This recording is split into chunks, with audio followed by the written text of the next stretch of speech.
नुकताच MPSCनी ड्रग इन्स्पेक्टरच्या परीक्षेचा निकाल जाहीर केला आणि हा निकाल जाहीर झाल्यानंतर या संदर्भात सोशल मीडियामध्ये कालपासून काही चर्चा सुरू झाली। काही सन्माननीय लोकप्रतिनिधींनी या संदर्भामध्ये पण काही शंका उपस्थित केल्या। याबाबत वस्तुस्थिती अशी आहे की ही जी परीक्षा आहे ही 22 मार्च रोजी ऑफलाईन पद्धतीने परीक्षा झाली। जवळपास 45,000 कॅन्डिडेट्सनी याच्याकरता अर्ज केले होते आणि 31,000च्या आसपास 31,000-31,000च्या आसपास या ठिकाणी उमेदवार बसले होते। याचा निकाल 12 जूनला जाहीर झाला आणि या सगळ्यांचा जो मुलाखतीचा कार्यक्रम आहे या सगळ्यांची इंटरव्ह्यू 1 जुलै ते 22 जुलै या काळात झाले आणि ज्या दिवशी शेवटची इंटरव्ह्यू झाले 22 जुलैला त्याच दिवशी आम्ही संध्याकाळी याची प्रोव्हिजनल मेरिट लिस्ट डिक्लेअर केली। मीनवाईल या 21 जुलैला आयोगाला एक ईमेल प्राप्त झाली। ही ईमेल एक मोघम स्वरूपाची होती। यामध्ये म्हटलं होतं की या परीक्षेमध्ये गोंधळ झालेला आहे, तुम्ही ही परीक्षा रद्द करा। त्याला आयोगाकडून उत्तर दिलं गेलं की आपल्याकडे जे काही पुरावे असतील ते आपण पुरावे घेऊन यावे, आम्ही याची चौकशी करू। त्यानंतर 23 जुलैला आयोगाला एक अजून ईमेल प्राप्त झाला। त्यामध्ये त्यांनी काही उमेदवारांच्या व्हॉट्सॲपचे स्क्रीनशॉट त्या ठिकाणी सादर केले आणि त्यांनी असा दावा केला की हा जो 22 मार्चचा पेपर आहे हा 20 मार्च रोजी हा काही उमेदवारांना मिळाला होता। हा ईमेल मिळताच तात्काळ आम्ही त्या तक्रारदारांशी संपर्क साधला। त्यांना सांगितलं की आपल्याकडे काय पुरावे तुम्ही आमच्याकडे घेऊन या।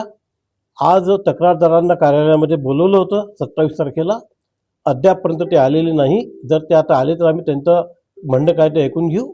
त्याचप्रमाणे जे काही उमेदवार आहेत ज्यांच्या संदर्भामध्ये अशा तक्रारी आल्या होत्या त्यांना देखील आम्ही बोलवलेलं आहे। मीनवाईल काल रात्री 9:30 वाजता आम्हाला जो तक्रारदार आहे त्याचा एक परत ईमेल प्राप्त झाला आणि त्यांनी असं म्हटलेलं आहे की हा जो मी तक्रार केली होती ती तक्रार चुकीची आहे। प्रत्यक्षात एक जो उमेदवार आहे, जो उमेदवार या परीक्षेमध्ये सिलेक्ट होऊ शकला नाही आणि त्याला वाटलं की ही परीक्षा एक 12-14 वर्षांनी झालेली आहे, आता पुढची 10-12 वर्ष परीक्षा होणार नाही आहे, त्यामुळे आपण या सध्याच्या जर आपण अशी तक्रार केली तर कदाचित ही परीक्षा रद्द होईल आणि फेरपरीक्षा होईल, म्हणून मी अशी तक्रार केलेली आहे, मी अशी तक्रार माझी वापस घेतो आहे। आता आम्ही त्यांना देखील पाठवलं की तुम्ही तुमचं म्हणणं आयोगाकडे सादर करा।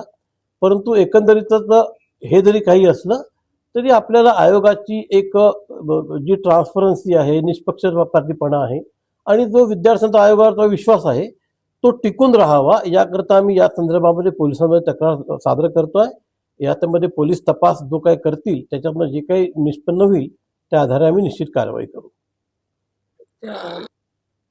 तक्रारदाराचं नाव गौरव पाटील उर्फ लोकेश पाटील आहे आणि जो उमेदवार आहे ज्यांनी ही व्हायरल केली त्याचं नाव गांगुर्डे म्हणून आहे। त्या गांगुर्डेंनी पण आज एक सकाळी इन्स्टावर रिलीज केली। त्यांनी सांगितले की माझ्या तक्रारीवर मी कायम आहे, त्यामुळे आम्ही त्यांचे पण बाजू ऐकून घेऊ, सगळ्यांची बाजू ऐकून घेऊ आणि पोलीस याचा तपास करतील। त्याच्यामध्ये जे काही निष्पन्न होईल ते निष्पन्न होईल। परंतु आयोगावरचा जो विश्वास आहे विद्यार्थ्यांचा तो निश्चितपणे तसा राहायला पाहिजे।